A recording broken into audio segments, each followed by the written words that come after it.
बच्चों, तो इस वीडियो में देखते हैं हमारा question number 8, the area between x equal to Y square. तो ये हमारा पैराबोला है। अभी तक तो सबको पता चल गया क्योंकि 1 2 3 क्वेश्चन हमने पैराबोला की किए थे। And x equal to 5, x equal to 4 is divided into 2 equal parts by the line x equal to a, find the value of a। तो आपको यहाँ पे क्या करना है, एक पैराबोला बनाना है, फिर आपको यहाँ पे x इक्वल टू 4 भी वहां पे ड्रॉ करना है। चलो ये कह रहा है उतना करते हैं पहले। तो मैंने ये पैराबोला ड्रॉ कर लिया क्योंकि x equal to Y square, तो हमारी पैराबोला की इक्वेशन क्या है, Y square equal to X है। तो ये x की क्या होगा, पॉजिटिव साइड होगा। तो हमने x की पॉजिटिव साइड यहाँ पे बना दिया। अब यहाँ पे आपको कहा है कि x equal to 4 line draw करो। तो मान लिया कि ये 1 है, ये 2 है, ये 3 है, ये 4 है। तो ये पॉइंट में x इक्वल टू 4 मतलब कोऑर्डिनेट क्या होगा, 4,0 होगा। तो x एक्सिस पे होगा क्योंकि y कोऑर्डिनेट 0। तो यहाँ पे एक स्ट्रेट लाइन बना लेते हैं हम। तो ये दो काम हमने कर लिए भाई। हमने यहाँ पे पैराबोला ड्रॉ कर लिया, x इक्वल टू 4 लाइन भी ड्रॉ कर दी। अब आपको यहाँ पे क्या करना है, x equal to a, x equal to a यानी x इक्वल टू 1 हो सकता है, 2 हो सकता है, 3 हो सकता है, कुछ भी हो सकता है। वो हमें यहाँ पे ऐसा ड्रॉ करना है कि ये जो पैराबोला यहाँ पे बन रहा है वो 2 इक्वल पार्ट में क्या हो जाए, डिवाइड हो जाए। तो हमें उस a की ही वैल्यू यहाँ पे निकालनी। बट कंडीशन क्या दी है कि आपको यहाँ पे x इक्वल टू a एक ऐसी लाइन ड्रॉ करनी कि भाई लेफ्ट वाला एरिया राइट वाले एरिया के यहाँ पे क्या हो जाए, इक्वल हो जाए। तो मैं यहाँ पे कोई पॉइंट ले लेती, लेट मैंने यहाँ पे ये पॉइंट ले लिया a,0 क्योंकि y कोऑर्डिनेट तो क्या होगा, 0 होगा। और अब मैं इसको यहाँ पे क्या कर देती हूँ, ड्रॉ। ठीक है, तो ये मैंने लाइन ड्रॉ कर ली। तो एक शेडेड एरिया हमारा ग्रीन कलर का है और एक है हमारा पिंक कलर का, है ना। तो ये जो लाइन है, क्योंकि हमने एक वर्टिकल लाइन ड्रॉ की है, तो वर्टिकल लाइन के लेफ्ट वाला एरिया वर्टिकल लाइन के राइट वाले एरिया के हमें इक्वल शो करना है। तो हम इसको एक नेमिंग कर देते हैं। तो ये तो हमारा क्या होता है, ऑरिजिन होता है, तो इसको हम O नेम कर देते हैं। ये पॉइंट हम A ले लेते हैं, ये पॉइंट हम यहाँ पे B ले लेते हैं, और ये हमने यहाँ पे C ले लिया, और ये यहाँ पे क्या कर लिया, हमने D ले लिया। और चाहो तो ये जो हमारा पॉइंट था ना 4,0 वाला, इसको हम यहाँ पे E ले लेते हैं। तो अब क्या करेंगे, क्वेश्चन में हमें दिया है कि ये एरिया इसके इक्वल है। तो हमने सबको जो क्वेश्चन में गिवन था वो यहाँ पे लिख दिया। तो ये जो ग्रीन वाला रीजन है, इसका एरिया इस वाले रीजन के, पिंक वाले रीजन के एरिया के इक्वल है। तो आप देखो यहाँ इसका कंप्लीट एरिया हम नहीं कैलकुलेट कर सकते, क्योंकि हमें जो होता है वो एक्स एक्सिस के थ्रू हमें निकालना होता है। हम जो लिमिट लेते हैं ना वो यहाँ से यहाँ तक की लेते हैं। तो ये जो एरिया है ना, हम एक बार में कैलकुलेट कर सकते हैं। सेम यहाँ पे भी यही एरिया हम एक बार में कैलकुलेट कर सकते हैं। इसका अलग करना पड़ेगा, इसका अलग। बट आपको पता है कि ये जो आपका पैराबोला है ये एक्स एक्सिस के क्या है, सिमेट्रिक है। तो जितना एरिया इसका होगा उतना ही इसका होगा, जितना एरिया इसका होगा उतना ही इसका होगा। तो हम यहाँ पे क्या करते हैं, 2 का मल्टीप्लाई करते हैं। इधर भी 2 का मल्टीप्लाई कर लेते हैं, इधर भी 2 का मल्टीप्लाई करते हैं। हमें एक्चुअल में यहाँ पे a की वैल्यू निकालनी है। एरिया यहाँ पे हमें क्या दिया हुआ है, इक्वल दिया हुआ है। इसका एरिया इसके एरिया के इक्वल है। तो अब यहाँ देखो, अगर मैं इसकी बात करती हूँ तो यहाँ लिमिट क्या लगेगी, एक्स एक्सिस के अलॉन्ग है, तो 0 से कहाँ तक जाएगी, a तक। तो 0 से a तक जाएगी। और इक्वेशन आपकी यहाँ क्या चल रही है, किसके ऊपर। अगर मैं यहाँ पे स्ट्रिप बनाती हूँ तो स्ट्रिप आपकी किसके ऊपर बनेगी, अगर इसमें बनाती हूँ तो इसके ऊपर बनेगी। ये मेरी यहाँ पे स्ट्रिप बनेगी। तो ये कर्व आपका ये वाला है। दैट मीन हम यहां से वैल्यू लेंगे, तो इसको y1 dx लिख लेते हैं। फिर इक्वल टू यहाँ पे लिमिट कहां से, यहां से यहां तक जाएगी। तो a से लेकर के 4 तक, तो a से लेकर के 4 तक गए। और यहाँ पे अगर आप स्ट्रिप बनाते हो तो सेम वही इसी के ऊपर बनेगी। तो यानी ये वाली इक्वेशन हमारी यहाँ पर आएगी। तो उसको हम y1 dx कहें या y2 कर दें, या ओनली y लिख दें, वो भी एक ही बात है, क्योंकि y1 y2 नहीं लिखते। इक्वेशन हमारी यहाँ पे कर्व की ही चल रही है। तो चलो इसको वैल्यू को पुट करो और सॉल्व करो। तो ये 0 to a हो गया। y की वैल्यू यहाँ से कितनी आ जाएगी, तो y इक्वल टू आपके यहाँ पे आ जाएगा √x। ये इधर चला जाएगा ना, तो √x हो जाएगा। तो ये आपका यहाँ पे √x dx हो गया, equal to 2 multiply by a to 4, यहाँ पे भी √x क्या हो जाएगा, dx हो जाएगा। नाउ अब यहाँ पे क्या हो गया, √x का कितना होगा, तो x की पावर यानी 1/2 होता है। तो हमें इंटीग्रेशन पता है यहाँ पर। तो x की पावर 1/2 का कितना होगा, 1/2 + 1 हो जाएगा। तो 1/2 + 1 होता है 3/2। और नीचे भी 1/2 + 1, तो ये भी हो गया आपका 3/2 इक्वल टू 2 इंटू, यहाँ भी हमें इंटीग्रेशन आता है 0 से लेकर के, नहीं 0 नहीं, a से 4 था ना, a से 4 चला था, a से 4। तो यहाँ भी x की पावर 1/2 है, तो ये भी आपका 3/2, और नीचे भी कितना हो जाएगा, 3/2। इस 2 से ये 2 कैंसिल हो गया। और अभी हम ये अंदर वाला 3/2 चाहो तो कैंसिल कर दो, क्योंकि इसमें तो कोई वैल्यू आ नहीं रही ना, लिमिट तो इसमें x तो है नहीं, तो आ नहीं सकती। तो ये हमारा जो बचा है वो हम यहाँ पे लिख लेते हैं, क्या, x की पावर 3/2 की पावर लिमिट 0 to a, और यहाँ भी x की पावर 3/2 लिमिट a टू 4 हो गया। चलो पुट करो, तो यहाँ पे क्या होगा, a की पावर 3/2 और 0 रखने पे तो 0 की पावर 3/2 0 हो गया। और यहाँ पे कितना हो जाएगा, अपर लिमिट दोनों लिमिट आएगी है ना, लोअर भी आएगी क्योंकि a है ना। तो ये हो गया 4 की पावर 3/2 माइनस a की पावर कितना हो गया 3/2 हो गया। तो ये दोनों सेम है, नेगेटिव साइन के साथ ये उधर चला जाएगा। तो a की पावर 3/2 प्लस a की पावर 3/2 और ये 4 को हम क्या ले सकते हैं 2 का स्क्वायर और फिर पावर 3/2, इसको हम ऐसे ही लिख रहे हैं। तो ये देखो 1 time a power 3/2, 2 time a power 3/2, तो 2 टाइम a की पावर 3/2 इक्वल टू इस 2 से ये 2 कैंसिल हो गया। तो यहाँ पे आपका कितना बच गया, 2 पावर कितना बच गया 3 बच गया। तो 2 पावर 3 को हम यहाँ पे 8 लिख लेते हैं, तो ये 2 इधर डिवाइड में जाता है। तो a पावर 3/2 इक्वल टू 8/2 हो गया। तो 2 के टेबल से 8 कितनी बार आ गया, 4 टाइम आ गया। तो a पावर 3/2 इक्वल टू 4 बच गया। तो ये क्या कर सकते हैं, अब 2 के पावर 2 लिख सकते हो, बट यहाँ पे 3/2 तो हम बना ही नहीं सकते, किसी कंडीशन में नहीं बना सकते। तो ये पावर को हम इधर शिफ्ट कर लेते, तो a की वैल्यू हमें निकालनी ना, तो a यहाँ ओनली अकेला a रहना चाहिए। तो जब 3/2 इधर आएगा तो इधर कितना हो जाएगा, 2 बाय कितना हो जाएगा 3 हो जाएगा। क्योंकि जब आपका देखो, जब आपका रूट ट्रेवल नहीं करता है, जैसे 2 स्क्वायर इक्वल टू x है, तो ये x स्क्वायर इक्वल टू 2 है, तो ये स्क्वायर इधर जाके क्या होता है, √2 हो जाता है, यही होता है ना। तो सेम यहाँ पे ऐसे, यानी कि यहाँ 2 था तो इधर आके 1/2 बन जाता है। इसका मतलब क्या हुआ, 2 की पावर 1/2 बन गया। यहाँ तो 2 ही था ना, यहाँ 2/1 था, इधर 1/2 हो गया। सेम यहाँ 3/2 इधर आके कितना हो जाएगा, 2/3 हो जाएगा। तो ये हमारी a की क्या हो गई, यहाँ पर वैल्यू हो गई। तो ये हो गया हमारा क्वेश्चन नंबर 8। अब 9 देखते हैं। तो question number 9, find the area of the region bounded by the parabola x square equal to y। तो इधर कौन है, y है, तो y एक्सिस की पॉजिटिव, y पॉजिटिव है ना, तो y एक्सिस की पॉजिटिव साइड में आपका पैराबोला बनेगा। तो एक इक्वेशन हमारी ये हो गई, और दूसरी हुई y इक्वल टू √x। तो ये कौन सा फंक्शन है आपका, मॉड्यूलस फंक्शन है। मॉड्यूलस फंक्शन का ग्राफ कैसे ड्रॉ होता है, ये मैंने आपको क्लास 11th में बताया था। ऐसे, तो ऐसे क्यों ड्रॉ होता है, नहीं आता है कोई बात नहीं, मैं फिर से समझा देती हूँ कि ये मॉड्यूलस फंक्शन का ग्राफ हमारा ऐसे क्यों होता है। तो देखो मॉड्यूलस फंक्शन की जो इक्वेशन होती है ना, वो कैसे बिहेव करती है, वो बिहेवियर आपको समझना जरूरी, क्योंकि ये एक इंपॉर्टेंट क्वेश्चन है और इससे रिलेटेड मिसलेनियस में भी क्वेश्चन है। तो चाहे मॉड्यूलस x हो, x+3 हो, x+5 हो, सब ऐसे ही करना है। तो देखो मॉड्यूलस x जो होता है वो हमारा बिहेव करता है ऐसे, मॉड्यूलस x इक्वल टू क्या होता है, -x हो सकता है मॉड्यूलस x, और आपका x हो सकता है, यानी x के अंदर क्या वैल्यू, जैसे मैंने -5 रखा, ठीक है, जो भी वैल्यू मैं रख रही हूँ वो 0 से लेस है, -1, -2, -3, -4। तो मॉड्यूलस का काम क्या होता है कि इस मशीन के अंदर जो भी आप वैल्यू डालो उसको पॉजिटिव बनाना। तो जब आप इसमें नेगेटिव वैल्यू को डाल रहे हो तो इसको अपनी तरफ से एक साइन देना पड़ेगा। ये -1 है तो माइनस माइनस क्या करना पड़ेगा, प्लस बनाना पड़ेगा, तो नेगेटिव साइन देना पड़ेगा। तो यहाँ पे हमें माइनस का साइन देना पड़ेगा, और जब x की वैल्यू ग्रेटर देन या इक्वल 0 है तो ये ओनली क्या रहेगा, x रहेगा, क्योंकि अंदर पॉजिटिव आ रही तो इसको कोई साइन वाइन नहीं देना, ये है जैसा का जैसा ही यहाँ पर रहेगा। तो ये मॉड्यूलस x का काम होता है। तो इसका ग्राफ कैसे बनेगा, देखो अगर आप यहाँ पे टेबल बनाओ, 2 इक्वेशन बन रही है ना, इसके लिए टेबल बनाओगे तो -1 रखोगे, यानी x जो -1 रखोगे तो 1 बाहर आएगा। इसी तरह से काम करेगा ना, -1 रखोगे तो y की वैल्यू 1 होगी। देखो टेबल कैसे बनेगी इसकी, ये समझना बहुत ही जरूरी है, अदरवाइज आप क्वेश्चन नहीं कर पाओगे। तो ये हमारी इक्वेशन होगी, ठीक है, ये x है, ये y है, और यहाँ पे भी हम x लेते y लेते। ये पहली इक्वेशन के लिए कर रहे हैं, ये दूसरी के लिए। तो आपने x की जगह यहाँ पे रखा -1, तो y क्या करेगा, -1 +1 कर देगा। x की जगह रखा -2, तो माइनस प्लस का 2 हो जाएगा। -3 रखा तो ये माइनस मिलके क्या बन जाएगा, 3 बन जाएगा। -4 रखा तो ये आपका 4 बन जाएगा। अब इस वाली वैल्यू में ये इक्वेशन, x की जगह चाहे आप 0 रखो तब भी 0 देगा, 1 रखोगे तो 1 देगा, 2 रखोगे तो 2 देगा। तो इसका ग्राफ फिर हमारा कैसे बनेगा, ये ऐसे बनता है। ये देखो x की जगह हमने -1 रखा, y 1 है, -2 रखा, y 2 है, -3 रखा, y हमारा यहाँ पे क्या है, पॉजिटिव है, और ये सारी पॉजिटिव के लिए 1 1 2 2 3 3 4 4 ये वाला। तो ये ऐसा हमारा यहाँ पे क्या होता है, ग्राफ बनता है। तो ये मॉड्यूलस x है, तो ऑब्वियसली इसका भी ग्राफ हमारा ऐसे ही बनेगा। एक लाइन हमारी यहाँ से ऐसे जाएगी, एक लाइन हमारी यहाँ से ऐसे जाएगी।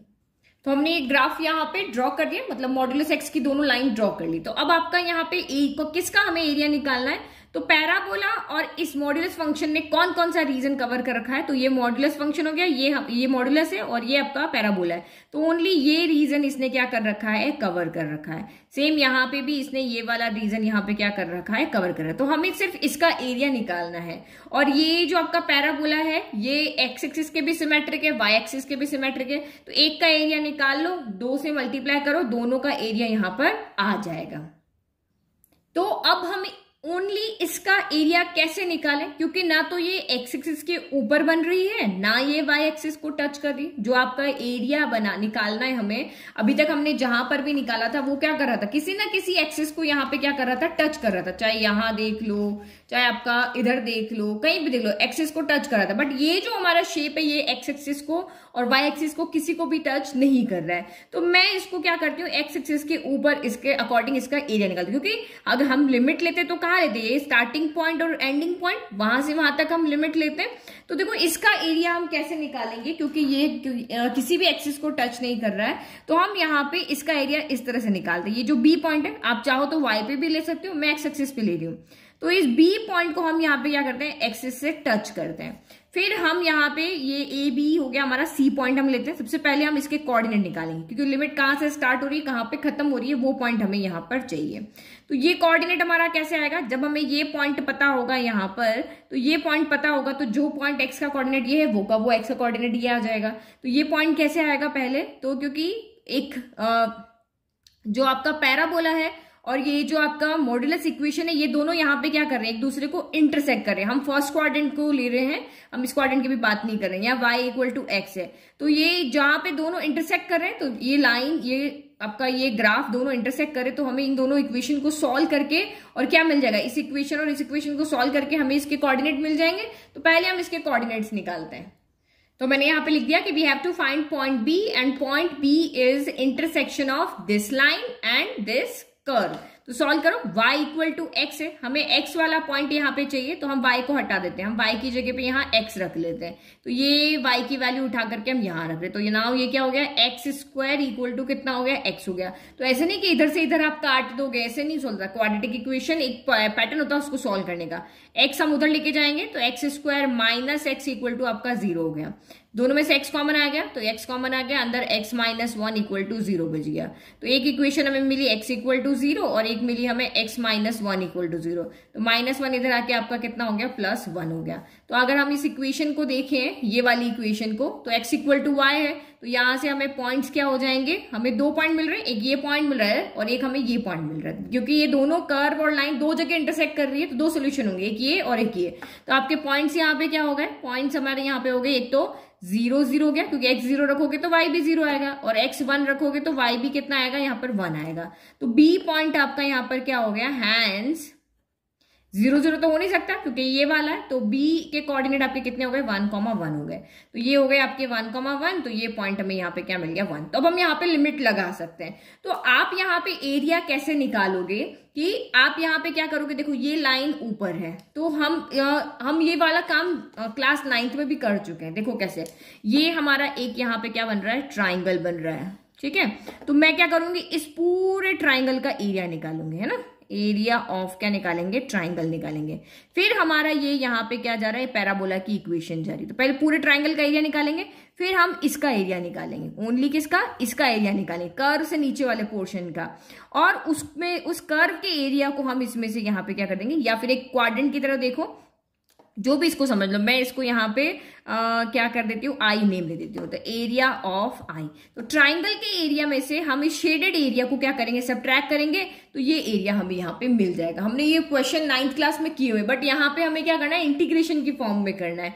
तो पहले आप यहाँ पे ओ बी सी का पूरा एरिया निकालो, फिर आप ओ यहाँ पे बीच में हम एक नाम और रख लेते हैं इसका, है ना। तो ये आपका कितना हो जाएगा, डी ले चुके हम ई। तो फिर हम ओ सी बी ई का एरिया निकालेंगे, बड़े वाले में से छोटे को सबट्रैक्ट कर देंगे, तो ये शेडेड रीजन हमारा यहाँ पर बच जाएगा। तो ये काम हम ऐसे क्यों कर रहे हैं, बल्कि देखो स्ट्रिप तो आपकी वो की वही चलेगी, लेकिन वो काम हमें कैसे करना है, वही इसमें से बड़े वाले में से छोटे वाले को हमें सबट्रैक्ट कर लेना है। और आपका सिमेट्रिक है ये एक्स एक्सिस के, तो जो ये एरिया निकालोगे वो का वही ये वाला होगा। तो हम 2 से यहाँ पे क्या कर लेंगे, मल्टीप्लाई कर लेंगे। तो हम लिख लेते हैं यहाँ पे now area of shaded reason, ठीक है। क्योंकि हम इसका नाम नहीं लिख सकते तो हम एरिया ऑफ शेडेड, आप भी एग्जाम में उसको शेडेड कर देना। तो area of shaded region equal to क्या हो जाएगा, 2 multiplied by area of OBC minus area of OBC minus area of कितना हो जाएगा OCBE। यहां पॉइंट रखना जरूरी है, अदरवाइज आप इसको समझोगे नहीं। तो OCBE लिख लेते हैं, ठीक है। तो एरिया ऑफ OCBE लिख लेते हैं, ठीक है। अब OBC का एरिया तो आप इजीली निकालोगे, OBC लिमिट तो आपकी वही चलेगी, यहां स्टार्ट हो रहा है, यहां पे आपका खत्म हो रहा है, तो 0 से लेकर के 1 लिमिट चलेगी। लेकिन अभी हम लाइन के ऊपर है तो लाइन की इक्वेशन आएगी, जब कर्व के ऊपर होंगे तो कर्व की इक्वेशन आएगी। जब हम यहां से यहां तक स्ट्रिप ले रहे हैं तो स्ट्रिप कहां पे खत्म हो रही है, इस लाइन पे, तो ये इक्वेशन आएगी। और जब हम कर्व के ऊपर स्ट्रिप ले रहे हैं तो हमारी यहाँ पे कर्व की इक्वेशन आएगी। स्ट्रिप स्टार्ट यहां हो रही, खत्म यहां हो रही है ना, तो ये जहां पे स्ट्रिप स्टार्ट खत्म हो रही वो आप यहाँ पे ध्यान रखोगे तो आपको इक्वेशन लेने में आपको डाउट नहीं होगा। तो ये आपका यहाँ पे हो गया 2 टाइम, दोनों के लिए जो लिमिट है वो सेम है, 0 से लेकर के 1 ही है। तो ये आपका यहां पर हो गया 0 से 1 y1, दो अलग अलग इक्वेशन है तो y1 लिख लिया, और ये भी आपका 0 से 1 ये y2 dx हो गया, ठीक है। तो y1 क्या है, हमारी लाइन की इक्वेशन है। तो लाइन की इक्वेशन हमारी कितनी थी यहां पर, इसके लिए लाइन की इक्वेशन हम ये नहीं ले रहे हैं, y इक्वल टू x है, तो y1 की जगह यहाँ पे क्या आ जाएगा x dx आ जाएगा, और माइनस 0 to 1 ये कर्व की इक्वेशन है, तो y इक्वल टू यहाँ पे क्या है x स्क्वायर है, तो यहाँ पे हमने लिख दिया x स्क्वायर dx हो गया। देखो ग्राफ अगर आप समझ गए ना तो ये तो बहुत बच्चों का खेल है, सिर्फ आपको ये समझ में आना चाहिए कि कैसे हमें यहाँ पर हमारी लिमिट्स लेनी है, कैसे हमें इस शेडेड एरिया को निकालना है। अब ये तो बहुत छोटा काम है, पूरा चैप्टर 7 करके आ चुके हैं, ये तो हम इजीली कर लेंगे। तो x का इंटीग्रेशन क्या होता है, x स्क्वायर बाय 2 होता है, तो लिमिट लगा लो 0 से 2। फिर माइनस एक्स स्क्वायर का क्या होता है, x क्यूब बाय 3 होता है, तो 0 से 1 लिमिट लगा लो, और ये इसको हम कर्ली ब्रैकेट कर लेते हैं, ठीक है। फिर ये आपका 2 हो गया, फिर कर्ली ब्रैकेट हम यहाँ वैल्यू पुट कर लेते हैं, ये 2 स्क्वायर बाय 2 स्क्वायर ये 4 बाय 2, तो ये आपका 2 ही बचा, 0 लगाने से कोई मतलब नहीं है।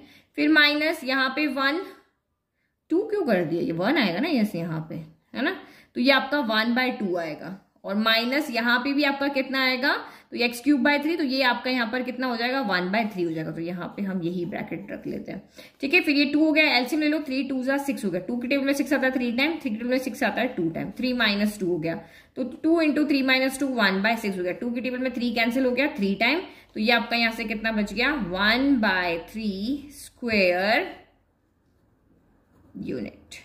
समझ में आ गया, ये कुछ करना कुछ नहीं, तो बहुत हलवा जैसा है, छोटे बच्चे जैसा काम है अभी, मतलब इंटीग्रेशन कर करके आप इतने पक्के हो गए कि ये चीज सॉल्व करना है, जैसे एडिशन है तो 2 + 2 करना उसके बराबर है, बट किसका इंटीग्रेशन करना है वो निकालना आपको यहाँ पे समझ में आना चाहिए। और आई होप आपको बहुत अच्छे से समझ में आया कि मॉड्यूलस से कैसे बनाना है, मॉड्यूलस का ग्राफ कैसे ड्रॉ करना है। नाउ क्वेश्चन नंबर 18 देखो, ये भी आपका इंपॉर्टेंट क्वेश्चन है, क्योंकि यहाँ लाइन की इक्वेशन सिंपल नहीं है, 2 वेरिएबल की फॉर्म में। Find the area bounded by the curve x square equal to 4y, y यहाँ पे पॉजिटिव है तो y की पॉजिटिव साइड में आपका पैराबोला बना दिया। अब तक तो समझ गए ना पैराबोला है। एंड इक्वेशन ऑफ लाइन, अब ये लाइन की इक्वेशन कैसे पास होगी, ऐसे होगी, ऐसे होगी, ऐसे होगी, कैसे होगी, तो हमें नहीं पता ये कैसे होगी, तो हमें यहाँ पे टेबल बना करके इसको सॉल्व करना पड़ेगा। टेबल बनाने से हमें अच्छे से आइडिया हो जाएगा, तो हम यहाँ पे टेबल बना लेते हैं ना, एग्जैक्ट तो नहीं, बस एक आइडिया ले लेते हैं कि भाई ये लाइन हमारी कहाँ से पास होगी। तो ये हमने x ले लिया, ये y ले लिया। अब अगर मैं y को 0 कर दूं, यहाँ y को मैंने 0 कर दिया, तो x कितना बच गया -2 बच गया। अगर मैं y को 1 कर दूं तो 4 - 2 आपका यहाँ पे कितना बच गया 2 बच गया। अगर मैं y इक्वल टू यहाँ 2 कर दूं तो 4 2 8, 8 में से 2 गया तो आपका 6 बच गया, ठीक है।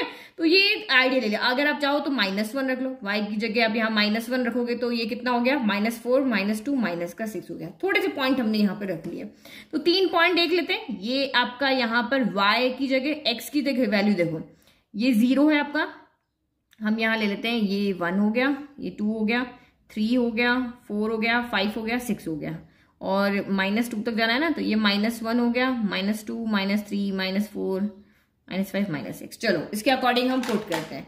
y 0 है, y 0 तो x कितना है -2, तो ये पॉइंट होगा, क्योंकि x एक्सिस पे ही आपका y क्या होता है 0 होता है, तो ये हमारा -2 क्या हो गया 0 हो गया। 2 पॉइंट इनफ होते हैं वैसे तो। x इक्वल टू जब आपका 2 है तो y इक्वल टू क्या है आपका 1 है, तो 1 है तो हमारा पॉइंट हमें कहीं यहां मिलेगा, ठीक है। तो अगर मैं वो पॉइंट लूंगा तो ये बहुत छोटा बन जाएगा, तो मैं रैंडम एक पॉइंट मुझे यहाँ मिल गया ना, तो मैं इस तरह से ड्रॉ कर लेती हूँ, मैं कोई भी एक यहाँ पे इस तरह से ड्रॉ कर लेती हूँ। मैं मान लेती हूँ कि भाई ये वाला पॉइंट हमें यहीं कहीं मिल रहा है, तो एक रैंडम हमने आइडिया ले लिया कि एक पॉइंट हमें इस तरफ मिल रहा है ना, तो ये मैंने लाइन को यहाँ पे इस तरह से ड्रॉ कर दिया, ठीक है। तो ये हम मान लेते हैं ये 2 है तो ये 1 हमारा यहाँ कहीं पे मिल रहा है, क्योंकि एग्जैक्ट ग्राफ तो हमारे पास है नहीं, तो ये लाइन की इक्वेशन होगी। तो ये कर्व और लाइन किस रीजन को कवर कर रहे हैं, ओनली इस रीजन को, क्योंकि हमें सिर्फ वो देखना है जिसमें ये दोनों आ रहे हैं। तो इसी रीजन में देखो लाइन आ रही है और ये कर्व आ रहा है। अब हमें इसका एरिया निकालना है यहाँ पर, तो क्या करेंगे यहाँ पे हम किस तरह से एरिया निकालें, तो जैसे हमने पीछे क्वेश्चन किया हम एज इट इज वैसे ही यहाँ पे करते। मैं एक्स एक्सिस के थ्रू ही ले रही हूँ, मैं वाई एक्सिस के थ्रू यहाँ पे नहीं ले रही हूँ, क्योंकि एक्स एक्सिस पे क्या हो रहा है पूरा एरिया इस तरह से मेरा आ रहा है। तो हम यहाँ पे क्या करते हैं कि यहाँ से स्टार्ट हो रहा है तो यहाँ पे एक परपेंडिकुलर ड्रॉ कर लेते हैं और एक परपेंडिकुलर हम यहाँ पे ड्रॉ कर लेते हैं। करना वही है, पूरा इसका एरिया निकालना है, फिर उसमें से हमें ये वाला एरिया यहाँ पे क्या कर देना है, सब्ट्रैक्ट कर देना है। तो जब भी अगर हमें एरिया निकालना है तो अपर लिमिट लोअर लिमिट पता होनी चाहिए। पहला काम क्या होना चाहिए, अपर लिमिट लोअर लिमिट पता होनी चाहिए। तो सबसे पहले जो हमारा कर्व है वो इस पॉइंट से स्टार्ट हो रहा है और जो हमारा कर्व है वो यहाँ इस पॉइंट पे खत्म हो रहा है। तो मुझे इन दोनों के क्या चाहिए, कोऑर्डिनेट चाहिए, ये कोऑर्डिनेट भी चाहिए, ये कोऑर्डिनेट चाहिए, तभी तो लिमिट लगा पाएंगे। तो ये कोऑर्डिनेट हमें कैसे मिलेंगे, क्योंकि कर्व और लाइन इंटरसेक्ट कर रही है, दो जगह पे कर रही है। तो जब हम इन दोनों को सॉल्व करेंगे तो हमें दो कोऑर्डिनेट मिलेंगे। तो जो एक कोऑर्डिनेट ये होगा, एक कोऑर्डिनेट हमारा ये होगा। तो पहले इनको सॉल्व करके हम कोऑर्डिनेट लेकर आते हैं। तो फर्स्ट एंड सेकंड को सॉल्व कर दें तो क्या करें, ये एक्स वाली वैल्यू उठा करके यहाँ रख दें, क्योंकि वाई की वैल्यू रखने से तो एक्स की वैल्यू रखना इजी है। तो मैं एक्स की वैल्यू यहाँ रख देती हूँ। तो ये 4y-2 यहाँ रखा, तो 4y-2 का होल स्क्वायर इक्वल टू आपका कितना हो गया, 4y हो गया। सॉल्व करो, a-b का होल स्क्वायर तो a स्क्वायर तो यानी 16y स्क्वायर, b स्क्वायर यानी 2 का स्क्वायर 4 हो गया, -2ab तो 4 2 8, 8 2 कितना हो गया 16y इक्वल टू आपका कितना हो गया 4y हो गया। अब एक क्वाड्रेटिक इक्वेशन बनती दिख रही है, दो कोऑर्डिनेट चाहिए तो क्वाड्रेटिक इक्वेशन ही बनेगी। तो ये प्लस का 4 उधर जाएगा तो क्या होगा माइनस का 4, तो 16 + 4 कितना हो जाएगा 20y हो जाएगा, और नेगेटिव है तो नेगेटिव साइन, दोनों नेगेटिव तो नेगेटिव, +4 इक्वल टू आपका 0 हो गया। अब देखो तीनों में से 4 कॉमन आ रहा है तो 4 ले लिया, तो ये बच गया 4y square -5y + 1 equal to 0। ये 4 हमारा 0 में चला जाएगा और फाइनली हमारी इक्वेशन बनी 4y square -5y + 1 equal to 0। तो क्वाड्रेटिक इक्वेशन तो आई होप आप सबको अभी सॉल्व करने की आती होगी, अभी हम 12th क्लास में पढ़ रहे हैं। तो 4 1 जा 4, मल्टीप्लाई करने पर 4, प्लस करने पर 5, तो 4 + 1 ही हो गया। तो 4y square -4y -y + 1 equal to 0। अभी भी बच्चों को समझ में नहीं आएगा कि ये लिखा कैसे। देखो 4 × 1 फर्स्ट और लास्ट का प्रोडक्ट होना चाहिए, वो आपका यहाँ पे कितना आना चाहिए 4, और आपका यहाँ पर प्लस करने पर क्या आना चाहिए बीच वाला नंबर। तो 4 + 1 कितना होता है आपका 5। तो हम ये चीज लिख रहे हैं इस 5 की जगह, तो ये कितना हो गया 4y स्क्वायर -5 की जगह हमने रखा 4 + 1 × y + 1 इक्वल टू 0। तो माइनस और y को अंदर मल्टीप्लाई किया तो ये आ गया, क्योंकि ये 4 + 1 क्या था बस नेगेटिव ने दोनों को क्या कर दिया नेगेटिव कर दिया। अब समझ में आ गया। फर्स्ट 2 लास्ट 2 में से कॉमन ले लो, तो यहां से आपका 4y कॉमन आना, तो यहां से y बच गया, यहां से -1 बच गया, यहाँ कुछ कॉमन नहीं, माइनस जो भी साइन यहाँ होगा वो कॉमन आएगा, तो 1 कॉमन, तो ये भी y -1 इक्वल टू 0 हो गया। तो दिस एम्प्लाइज यहाँ से एक ब्रैकेट बना y -1 और एक बना 4y -1 इक्वल टू 0। फिर लिखो व्हेन y -1 इक्वल टू 0, तो this implies y equal to 1। फिर व्हेन 4y -1 इक्वल टू 0, तो दिस एम्प्लाइज -1 इधर आएगा तो ये हो गया प्लस, और ये आ जाएगा इसके डिवाइड में। तो y इक्वल टू हमें एक 1 वैल्यू मिली है, एक हमें 1/4 मिली है। तो ये वैल्यू आप यहाँ पे पुट करके चाहे कहीं पे भी पुट करके आप इसको सोल्व करके x की वैल्यू निकालो। तो जब y इक्वल टू 1 है तो यहीं पे रख लेते, जब y इक्वल टू 1 है तो x कितना है आपका 2 है, यहीं से हमें दिख रहा है y 1 है तो x कितना है 2 है। तो लिख लो when y equal to 1 x is 2, और when y equal to 1/4, y की जगह 1/4 रखोगे यहाँ पे, है ना।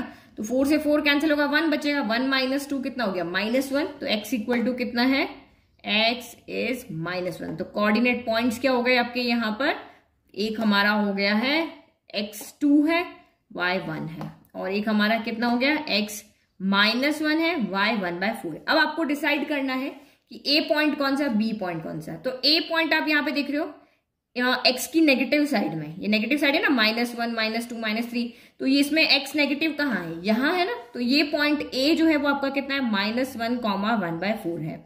और b पॉइंट कितना है, ये दोनों पॉजिटिव है फर्स्ट क्वाड्रेंट में, तो ये b पॉइंट आपका यहाँ पर कितना हो गया, 2,1 हो गया।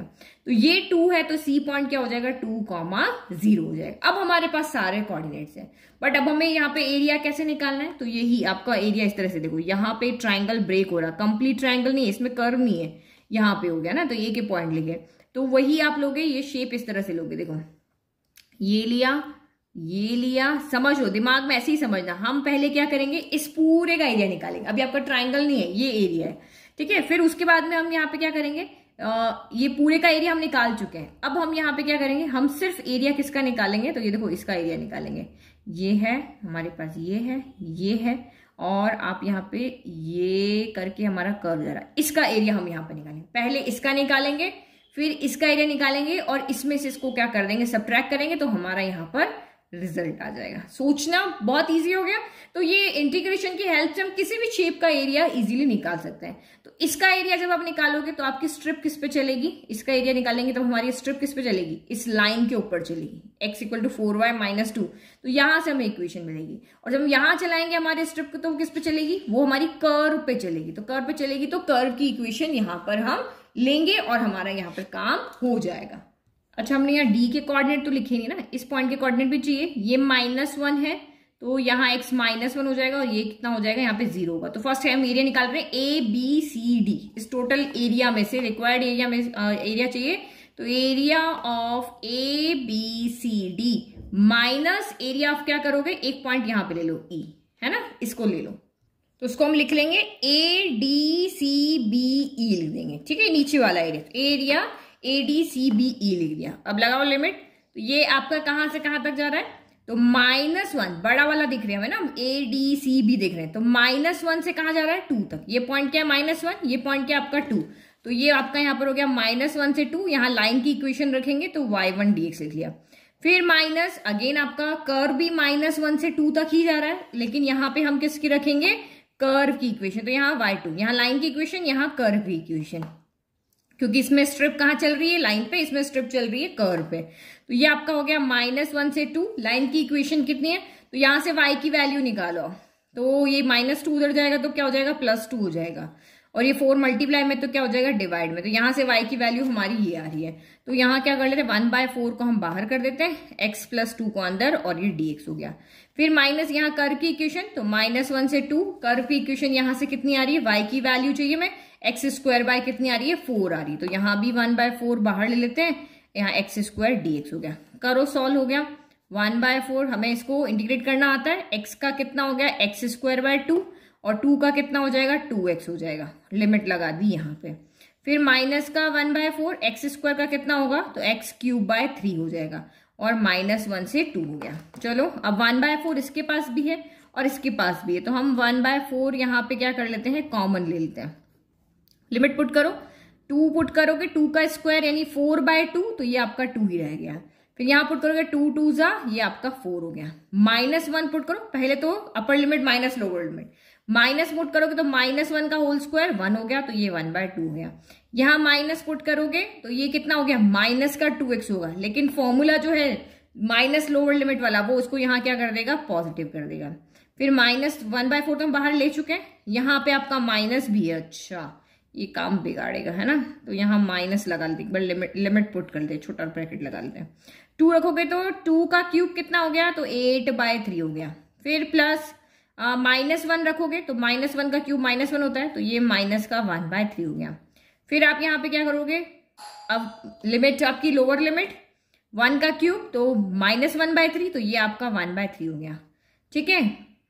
अच्छा, 2 बार क्यों कर रहे हैं, यस गलत कर रहा है, ठीक है। वो मैं यहाँ 2 है ना, तो इसमें 2 टर्म है ना अंदर, तो उसीलिए मैं कंफ्यूजन हो गया, ठीक है। तो ये 2 रखा तो 8/3 हो गया, -1 रखोगे तो -1/3, लेकिन माइनस लोअर लिमिट दोनों माइनस मिलके प्लस हो जाएंगे।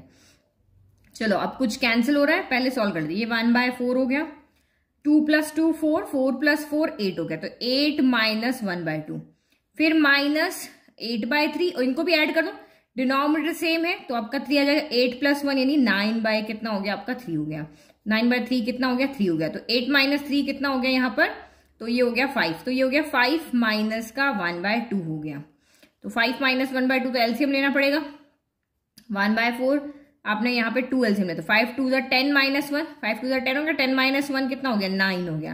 तो ये आपका कितना हो गया final answer 9, 9 1 9, 4 2 8, 9/8 square units. Easy, तो इतना इजी हमने इसको सॉल्व कर लिया। बस वो तरीका समझ में आ जाना चाहिए कि कैसे हमें इसका एरिया निकालना है। चाहे आप एक्स एक्सिस के अलाउ निकालो, अगर वाई एक्सिस के अलाउ निकालते तो यहां तक लेना पड़ता है ना, तो फिर वो सही नहीं रहता। फिर इधर अलग निकालो इधर अलग निकालो, एक्स एक्सिस वाला सही है कि हमें यहां से यहां तक लेना पड़ रहा है। इजी। चलो नेक्स्ट वीडियो में सॉल्व करते हैं हमारे नेक्स्ट इस एक्सरसाइज के लास्ट 3 क्वेश्चंस।